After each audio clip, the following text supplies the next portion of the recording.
आज से करीब 5000 साल पहले समुद्र के बीच बसी थी एक भव्य नगरी जहां बड़े बड़े 9 लाख से भी ज्यादा महल थे, जिसमें हीरे और सोने के साथ ही साथ और भी कई अमूल्य रत्नों से कारीगरी की गई थी। ये शहर इतनी ज्यादा वेल प्लान थी कि आज के बड़े बड़े शहर इसके सामने फेल हैं। लेकिन फिर एक दिन अचानक ये भव्य शहर देखते ही देखते समुद्र में समा गया।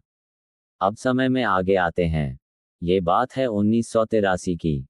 गुजरात के ओखा तट के पास अरब सागर की लहरें एक अजीब सी बेचैनी के साथ किनारे से टकरा रही थी। भारतीय पुरातत्वविदों की एक टीम गोताखोरी के उपकरणों से लैस समुद्र की सतह पर खड़ी थी। किसी को नहीं पता था कि कुछ ही क्षणों बाद वे एक ऐसा दृश्य देखने वाले हैं जो इतिहास की धारणाओं को हिला देगा। जैसे ही उन्होंने समुद्र की नीली गहराइयों में छलांग लगाई, नीचे उतरते ही रेत, चट्टानों और पत्थरों के बीच उन्हें कुछ अननेचुरल दिखाई दिया। कुछ ऐसा जो किसी समय की गवाही देता था। उनका शरीर थम गया, सांसें रुक गई और आंखों के सामने जो दृश्य था उसने इस सवाल को जन्म दिया, क्या ये वही नगरी है जिसका जिक्र हजारों साल पुरानी किताबों में हुआ है? क्या सचमुच समुद्र की गहराइयों में एक पूरा शहर दफन है? उनके सामने जो दृश्य था उसे देखकर वे दंग रह गए। बड़ी बड़ी चट्टानें, ऊंची ऊंची दीवारें जिनमें भव्य कारीगरी की गई थी, मानो पानी के अंदर पूरा शहर बसा हो। ये कुछ और नहीं बल्कि यह थी श्री कृष्ण की डूबी हुई नगरी द्वारका। दोस्तों, बहुत पहले से ही महाभारत और रामायण जैसे दिव्य ग्रंथों को मिथ यानी कि किस्से और कहानियों की तरह बताया जाता है और उन्हीं एक किस्से कहानियों में लिखी थी इस भव्य नगरी द्वारका के बारे में, और इसे भी बहुत समय से काल्पनिक कहानी की तरह ही बताया गया। लेकिन जब 1983 में डॉक्टर एस.आर. राव और उनकी टीम ने इस नगरी को खोज निकाला तो इसने उन लोगों को सोचने पर मजबूर कर दिया जो इसे सिर्फ मिथ मानते थे। Doctor SR. राव ने डिटेल्ड आर्कियोलॉजिकल सर्वे और रिसर्च के बाद ये कंफर्म किया कि यह वही द्वारका नगरी है जिसका वर्णन महाभारत और हरिवंश पुराण में मिलता है। तो आखिर ऐसा क्या हुआ कि द्वारका जैसी समृद्ध शहर एक ही झटके में पानी के अंदर समा गई, और रिसर्च के दौरान डॉक्टर राव और अन्य आर्कियोलॉजिस्ट को ऐसा क्या मिला जिसने उन्हें चौंका के रख दिया? तो आज की इस डॉक्यूमेंट्री में हम जानेंगे उस द्वारका के निर्माण की कहानी जिसे समुद्र की लहरों को भी पीछे छोड़ देना पड़ा था, उस श्राप की सच्चाई जिसे सुनकर स्वर्ग तक कांप उठे थे, और उस ऐतिहासिक खोज की पूरी प्रक्रिया जिसने सदियों पुरानी पौराणिक कथाओं को जमीन या कहिए समुद्र पर लाकर रख दिया। हम जानेंगे कि कैसे डॉक्टर एस.आर. राव और उनकी टीम ने समुद्र की गहराइयों में उतरकर उस नगरी के अवशेष खोज निकाले जिसे लोग सिर्फ कहानी मानते थे। हम ये भी देखेंगे कि कैसे आधुनिक काल में वैज्ञानिकों ने समुद्री तल में हजारों साल पुरानी दीवारें, स्तंभ, लंगर और कलाकृतियां खोजी, जिनकी तारीखें महाभारत युद्ध से मेल खाती हैं। तो चलिए इस रोमांचक सफर की शुरुआत करते हैं, जहां पुराण, पुरातत्व और विज्ञान मिलकर उस नगरी की कहानी सुनाएंगे जो हजारों साल पहले स्वर्णिम थी, फिर श्रापित हुई और अंत में लहरों में समा गई। लेकिन उससे पहले अगर आपको वीडियो अच्छी लग रही है तो इसे लाइक करके कमेंट में हरे कृष्णा जरूर लिखें। Dwarka and came to the conclusion that it was Dwarka of Mahabharat.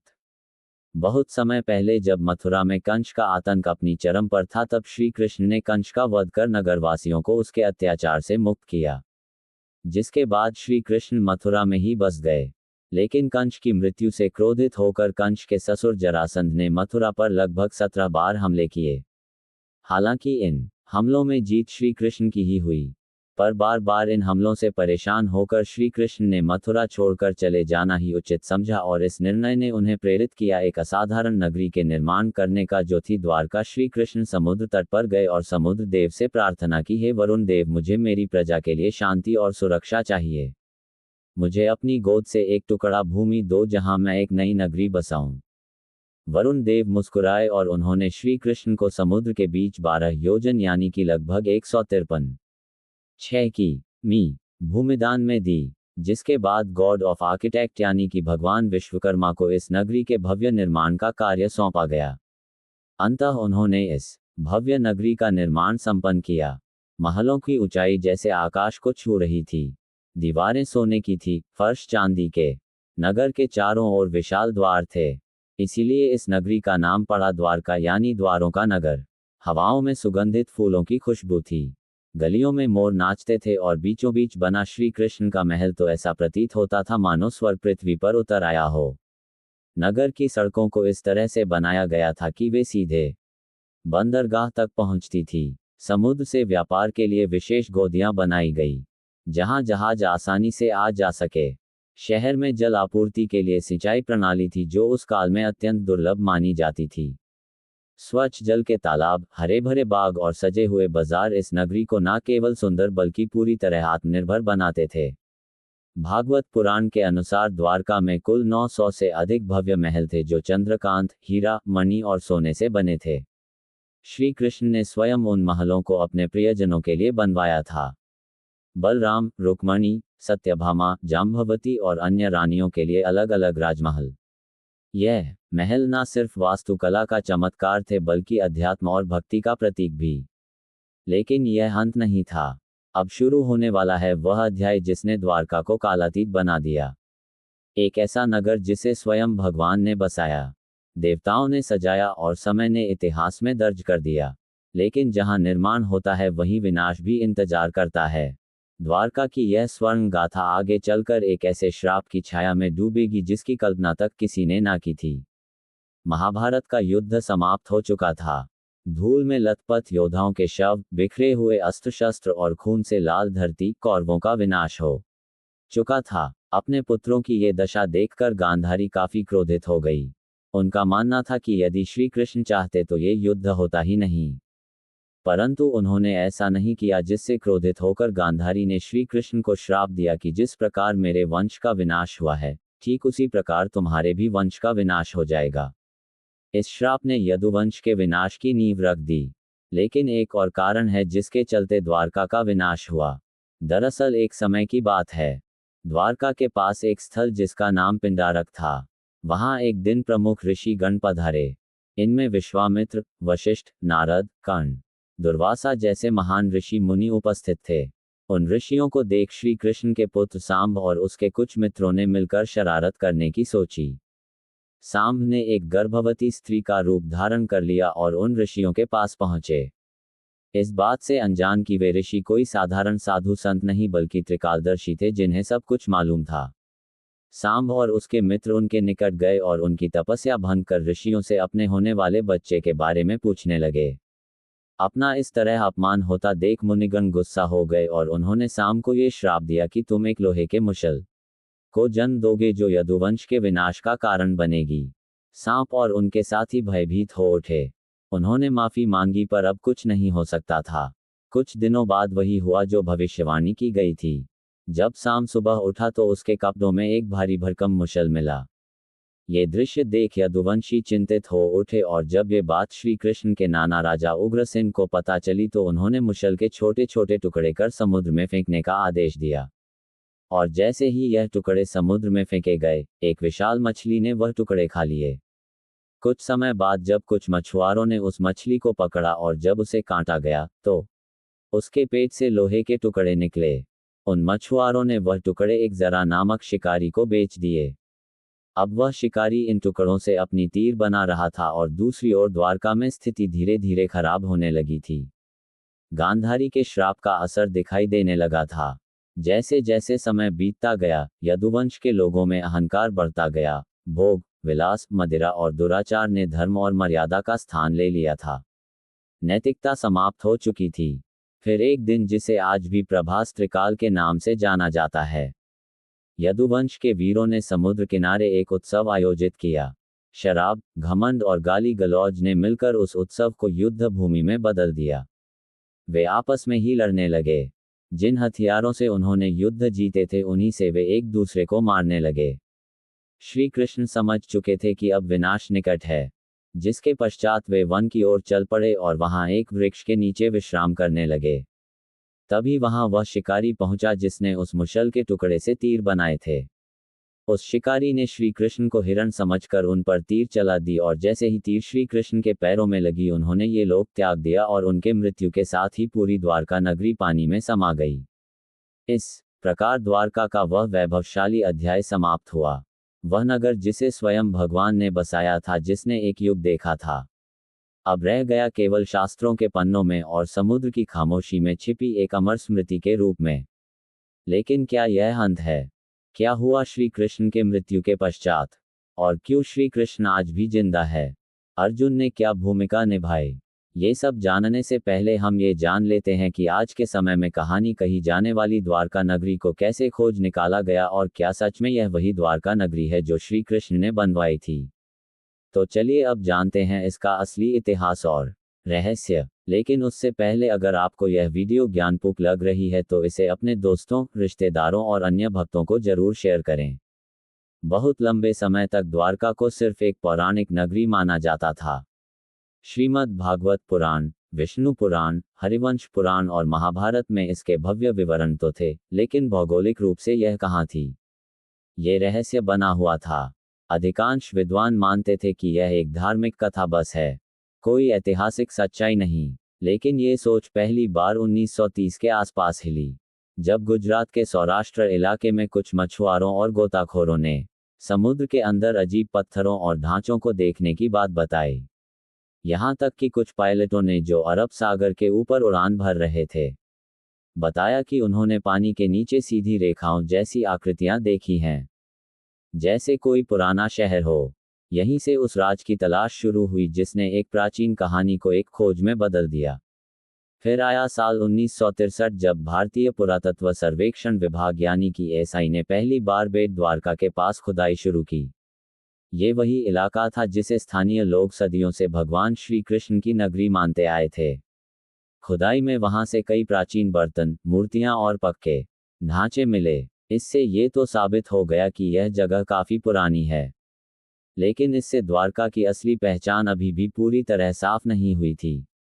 इसके कुछ साल बाद 1970 के दशक में एक और बड़ा सुराग मिला।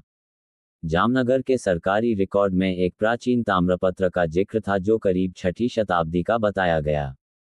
ये ताम्रपत्र सिंधद नाम के राजा से जुड़ा था और उसमें साफ साफ लिखा था कि यहाँ भगवान श्री कृष्ण निवास करते थे।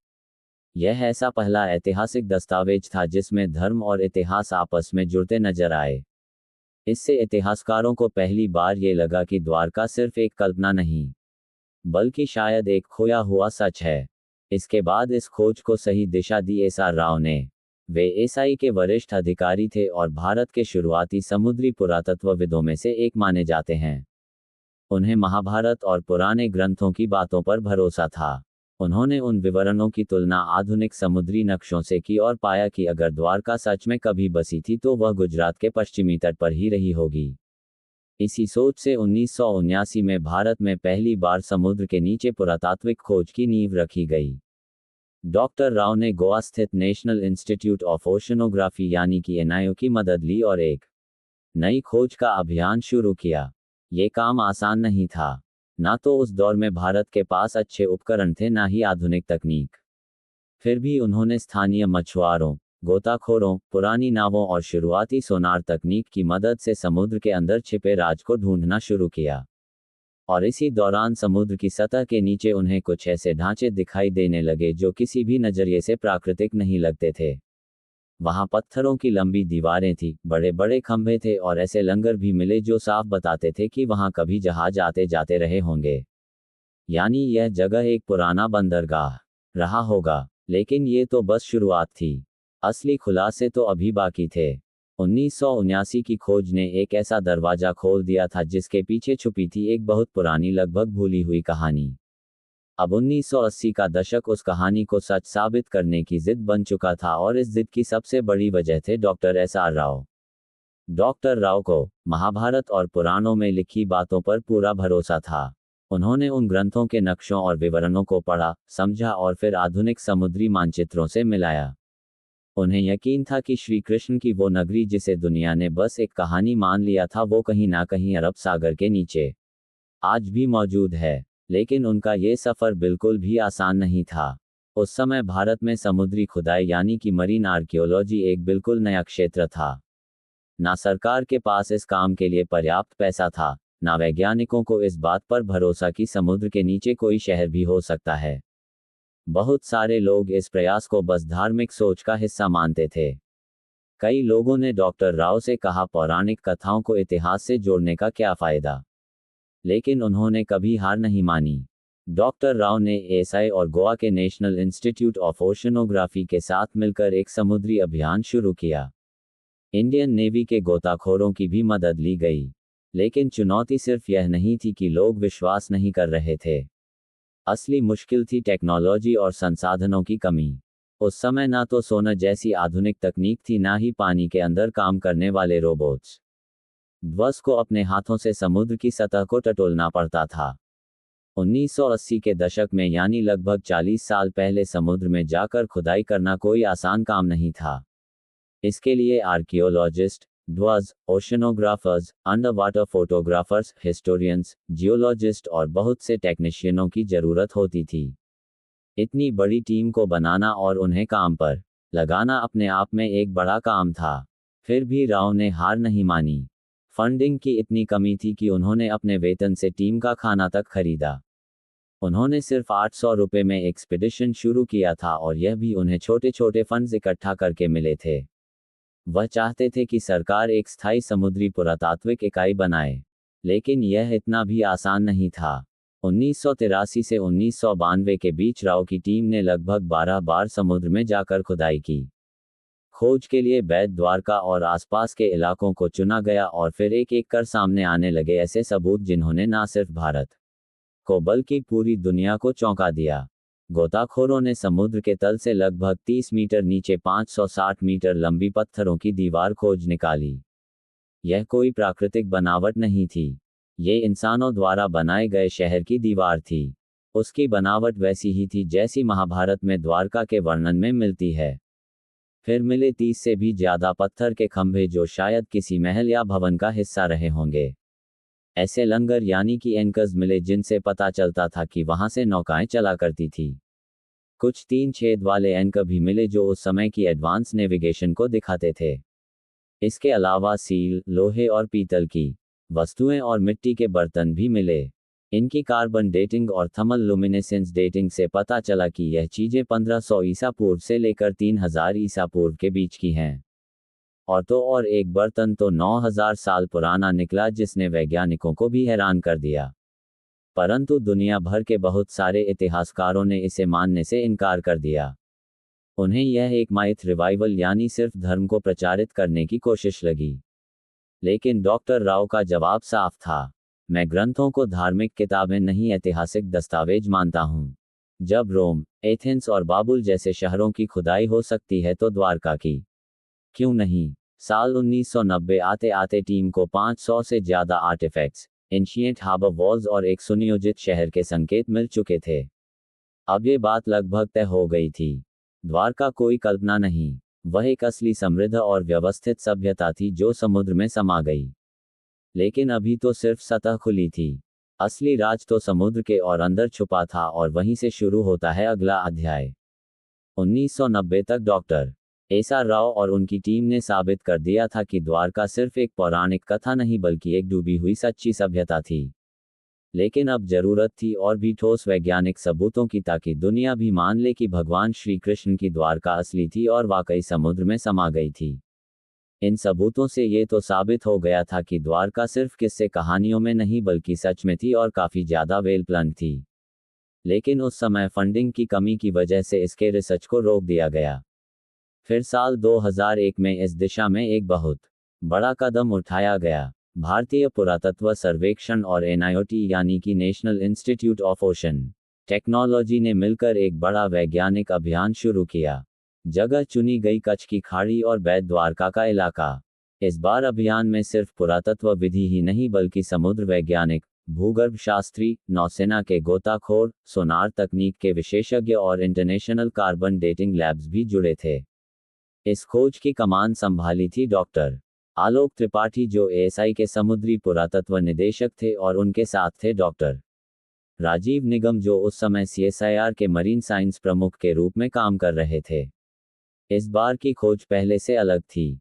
ये हाईटेक थी। इसमें अब सिर्फ आंखों से नहीं बल्कि मशीनों से खोज की जा रही थी। 2001 से 2007 तक समुद्र के अंदर का पूरा हाइड्रोग्राफिक सर्वे किया गया। एडवांस सोनार और सब बॉटम प्रोफाइलर जैसे मॉडर्न उपकरणों से समुद्र की परतों का डिजिटल नक्शा बनाया गया। वैज्ञानिकों ने करीब 4000 वर्ग मीटर का समुद्र का हिस्सा स्कैन किया, और जो मिला उसने सबको हैरान कर दिया। समुद्र की गहराई में मिले ये बहुत बड़े चौकोर पत्थर के ब्लॉक जो किसी नगर की नींव जैसे लगते थे। चूना पत्थर यानी कि लाइमस्टोन के टुकड़े जो शायद किसी शानदार इमारत के अवशेष थे। टेराकोटा सील्स जिन पर पुराने चिन्ह बने थे। पुराने लंगर जो बताते थे कि यहाँ कोई एंशिएंट बंदरगाह था। साथ ही नाली और सिंचाई व्यवस्था जो दिखाती थी कि उस समय का शहर कितनी सोच समझकर बसाया गया था। अब बारी थी सबसे बड़े टेस्ट की, कार्बन डेटिंग की। सभी आर्टिफैक्ट्स को भारत और विदेश की प्रयोगशालाओं में भेजा गया, और जब नतीजे आए तो वैज्ञानिकों और इतिहासकारों को भी झटका लगा। कई चीजें करीब 9000 साल पुरानी निकली, यानी ये तो हड़प्पा सभ्यता से भी पहले की थी। कुछ टुकड़ों की उम्र 5000 साल तक पुरानी पाई गई जो महाभारत और द्वापर युग से मेल खाती है। डॉक्टर राजीव निगम ने कहा कि महाभारत में लिखा है कि द्वारका समुद्र से निकाली गई जमीन पर बसी थी, और भूगर्भ शास्त्रियों की रिपोर्ट से भी यही पता चला कि समुद्र ने बाद में उसी जमीन को वापस निगल लिया। सोना मैपिंग से ये भी पता चला कि जैसे जैसे समुद्र का स्तर बढ़ा, मंदिर और घर धीरे धीरे आगे खिसकते गए। यानी यह एक धीमा और क्रमिक डूबाव था, अचानक नहीं। ए.के. सिन्हा एएसआई के निदेशक ने बताया कि जमीन और समुद्र दोनों जगहों से जो अवशेष मिले हैं उनके आकार, डिजाइन और बनावट में काफी समानता है, जो ये साबित करता है कि यह सब एक ही समय और संस्कृति से जुड़े थे। फिर आया साल 2007 जब नौसेना और एएसआई ने मिलकर तीसरा सबसे बड़ा अंडर वाटर एक्सकवेशन शुरू किया। पंचकुई बीच के पास से शुरू हुई इस खुदाई में लगभग 2 नॉटिकल मील के दायरे में फैली हुई मंदिरों की दीवारें, महल के खंडहर और जल निकासी प्रणाली मिली। यही वो पल था जब पहली बार दुनिया ने माना, द्वारका कोई कल्पना नहीं बल्कि एक सच है। एक पूरी सभ्यता जो समुद्र में समा गई। लेकिन फिर भी एक सबसे बड़ा सवाल बाकी रह गया, आखिर द्वारका डूबी क्यों? इसका धार्मिक दृष्टिकोण से तो हमने उत्तर जान लिया। अब जानते हैं वैज्ञानिक दृष्टिकोण से, और साथ ही जानेंगे आज के समय की द्वारका के बारे में। तो बने रहिए, क्योंकि हम जो आपको बताने वाले हैं वो आपको चौंका कर रख देगा। 2007 की खोजों ने यह साबित कर दिया था कि समुद्र की गहराइयों में कोई आम चीजें नहीं बल्कि एक पूरी बसी हुई और समृद्ध नगरी है। लेकिन एक सवाल अब भी रह गया था, आखिर यह नगर डूबा कैसे? क्या वाकई यह कोई श्राप था जैसा ग्रंथों में लिखा है, या फिर इसके पीछे कोई प्राकृतिक और वैज्ञानिक वजह थी? इन सवालों के जवाब ढूंढने के लिए वैज्ञानिकों ने रुख किया ओशनोग्राफी यानी कि समुद्र विज्ञान, और जियोलॉजी यानी कि भूगर्भ शास्त्र की ओर। अब तक जो मिला था वह सब प्रमाण तो थे, लेकिन अब जरूरत थी समय को मापने की, ये जानने की कि जब द्वारका बसी थी तब समुद्र में ऐसा क्या हुआ जो वह सब कुछ निगल गया। इस पूरे शोध का आधार बना सी लेवल राइज थ्योरी। अमेरिका की SSCSM यूनिवर्सिटी के प्रोफेसर रैंज ने एक अध्ययन किया जिसमें अरब सागर के सी लेवल को 20,000 सालों के डाटा के जरिए ट्रैक किया गया था। इस रिसर्च के मुताबिक 9,000 साल पहले यानी करीब 11,000 साल पहले समुद्र का स्तर आज के मुकाबले 25 मीटर नीचे था।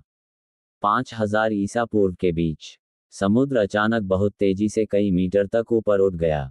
वैज्ञानिक मानते हैं कि यह घटना किसी सुनामी या समुद्री आपदा का संकेत देती है, और यह सिर्फ अरब सागर में नहीं हुआ। जब वैज्ञानिकों ने दुनिया के बाकी हिस्सों से मिले सी लेवल डाटा से इस जानकारी की तुलना की तो कैरेबियन द्वीप, इंडोनेशिया और दक्षिण अमेरिका जैसी जगहों पर भी उस दौर में बड़ी बड़ी समुद्री हलचलें और सुनामी के सबूत मिले। इसका मतलब था कि यह घटना सिर्फ भारत तक सीमित नहीं थी, बल्कि पूरी दुनिया में उस समय कुछ बड़ा हो रहा था। और ठीक इसी समय महाभारत के अनुसार श्री कृष्ण ने पृथ्वी का त्याग किया था और कलयुग की शुरुआत हुई थी। अब सारे वैज्ञानिक और ऐतिहासिक सबूत एक ही तरफ इशारा कर रहे थे। द्वारका का डूबना कोई कल्पना नहीं बल्कि एक सचमुच की ऐतिहासिक घटना थी, जिसमें प्राकृतिक आपदा, समय का चक्र और शायद कर्मों की प्रतीकात्मक कहानी सब एक साथ जुड़ गए थे। और फिर आया साल 2024 जब भारत सरकार ने इस पूरे रहस्य को दुनिया के सामने लाने का फैसला किया। 25 फरवरी 2024 को प्रधानमंत्री नरेंद्र मोदी खुद गुजरात के पंचकई बीच पहुंचे। उनके साथ थी भारतीय नौसेना, एएसआई, एनआईओटी और वैज्ञानिकों की एक टीम जो स्कूबा डाइविंग से समुद्र की गहराइयों में जाने वाली थी। वहीं जहां श्री कृष्ण की नगरी कभी खड़ी थी, यह कोई आम डाइव नहीं थी, यह इतिहास से साक्षात्कार था। जैसे ही प्रधानमंत्री समुद्र में उतरे, वहां पत्थर के स्तंभ, लंगर, मंदिर की नींव और प्राचीन दीवारें दिखाई दी। मोदी जी ने खुद समुद्र की गोद में मोर पंख अर्पित किया, जो श्री कृष्ण की स्मृति और भारत की सनातन विरासत को फिर से जीवंत करने का प्रतीक था। इसके बाद उन्होंने द्वारिकाधीश मंदिर में जाकर श्री कृष्ण और रुक्मणी माता के दर्शन किए। मंदिर की 52 गज की ध्वजा, जो हर दिन 5 बार बदली जाती है, आज फिर हवा में लहराए, मानो ये संकेत दे रही हो कि द्वारका की सच्चाई अब दुनिया के सामने है। आज की तारीख में द्वारका 2 भागों में बसी है, एक जो है जहां लाखों श्रद्धालु हर साल दर्शन के लिए आते हैं, और दूसरी जो समुद्र के नीचे है, जिसे आज पूरी दुनिया जानती है the lost city of Krishna के नाम से। इस 90 साल की खोज, संघर्ष और वैज्ञानिक यात्रा ने दुनिया को ये दिखा दिया कि श्रद्धा सिर्फ आस्था नहीं, वो इतिहास की नियम भी बन सकती है।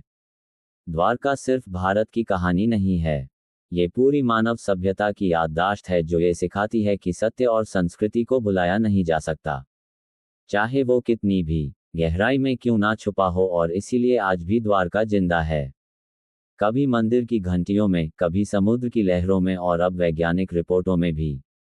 तो चलिए मित्रों, अब चलते हैं अपने आखिरी अध्याय की ओर। शताब्दियां बीत गई, युग बदले, राजवंश मिटे, सभ्यताएं उगती और गिरती रही, लेकिन समुद्र वो आज भी मौन है, शांत, गूढ़ और रहस्यमयी।